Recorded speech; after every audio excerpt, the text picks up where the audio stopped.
Alright, so hey, this is Aisha Robinson. So here's I'm looking at my laptop. Hold on, let me my laptop. So, these are my video essay question responses.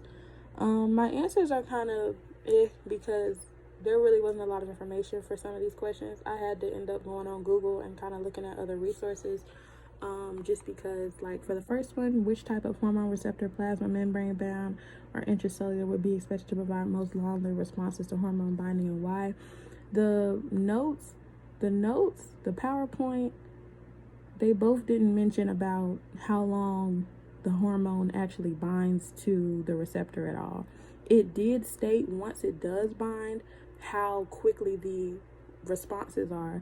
So if it was second messenger, if it would be an immediate response, or if it was direct gene activation, it might respond days or weeks later to see effects. But it didn't say how long it would actually respond or stay in the bloodstream. I'm just going to assume, just based upon what I've read in the notes, that it would be intracellular, just because it automatically can easily diffuse into the cell, and it would be an immediate response, and the proteins can synthesize and everything can happen as it should be. Therefore, I think it would last longer based upon that, because everything is happening as it should. Whereas the plasma membrane, they're kind of on the outside of the cell, and they can only attach to whatever receptors are on the outside. Therefore, it really wouldn't bind that long, considering by default, I mean, like, how do I put it? Everything isn't happening like it should be, as it should be, because we're still having to wait for everything to happen, considering it's on the outside of the cell. Like with the intracellular binding, it automatically diffuses to the cell. So boom, the next step happens. The proteins can get synthesized, the genes get activated, boom, boom, boom. Whereas the plasma membrane, you kind of have to wait for everything. Therefore, I don't think the binding would be that long. I don't really know. That question is kind of thrown off a little bit, and the notes and the PowerPoint didn't really help very much. But that's kind of my thought process. I would think that it would be intracellular, just based upon the fact that it's just more easier to get done what it needs to do, and it would have a long lasting effect, considering it's trouble-free. Okay, now for the next one, Roger Peterson has severe arthritis and has been taking, I don't know how to pronounce that, prednisone, a glucocorticoid for 2 months. He isn't feeling well, complains of repeated colds, and is extremely puffy. Explain the normal role of glucocorticoids and explain the reason for these symptoms. So let's go on back to the notes. Boom. All right.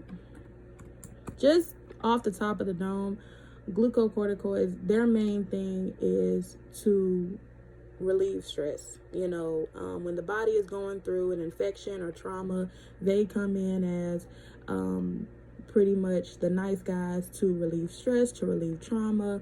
When the body is going through inflammation, they do reduce the inflammation. They pretty much come in just like that. But I just want to see if I'm missing anything on these notes here. Bear with me, Miss Agarwal. Bear with me here. Okay, I just want to see if I miss anything. Okay, maintain.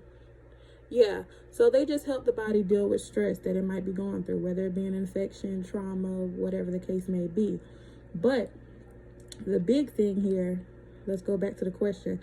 So he isn't feeling well, he's having colds, he's extremely puffy. Now, it didn't state this in the notes, it didn't state this in the PowerPoint.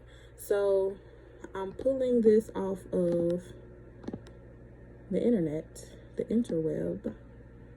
Let me go ahead and give you the name before.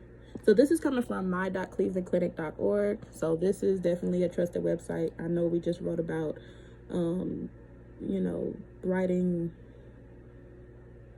taking information off of websites and, wondering if they're credible or not. So Cleveland Clinic, it does in.org, so I do trust this. But yeah, so it goes on to say that steroids, which is what he's taking, decrease inflammation, but they are an immunodepressant, suppressant. So, in other words, if his immune system is being suppressed, yeah, he's going to be more susceptible to catching colds and everything else because his immune system and his leukocytes have dropped. So, he doesn't have the body protecting him anymore. And yeah, he's dealing with one issue and he's having his, body reduce the inflammation and dealing with the stress and the trauma. That's helping him, but he is being susceptible to other types of infections and things like this. Well, not infections, but colds and other things because his immune system is compromised technically because he's on this steroid. And I know that's true because I just got over tonsillitis and they put me on methyl something. It's a steroid as well. And I stopped taking it because I think it did start to slow down my recovery with tonsillitis. So there's that. But that's all I have. So him being on the steroids, it's an immunodepressant. So, it's helping him deal with the stress and the pain and the inflammation with his arthritis because that's what it is inflammation. But on the other hand, his immune system is being heavily reduced. His leukocytes are being heavily reduced. So he doesn't really have much aiding into him catching colds and things like this. So he's sick on one hand, but his arthritis is being dealt with. So that's where he's at. As far as the hormone receptors, that's the best I can come up with because I don't understand a question like that. And I'm going off of little resources with the notes because it didn't really talk about it very much, but that's what I would assume. I'll assume it'll be intracellular. All right, this is a 6-minute video.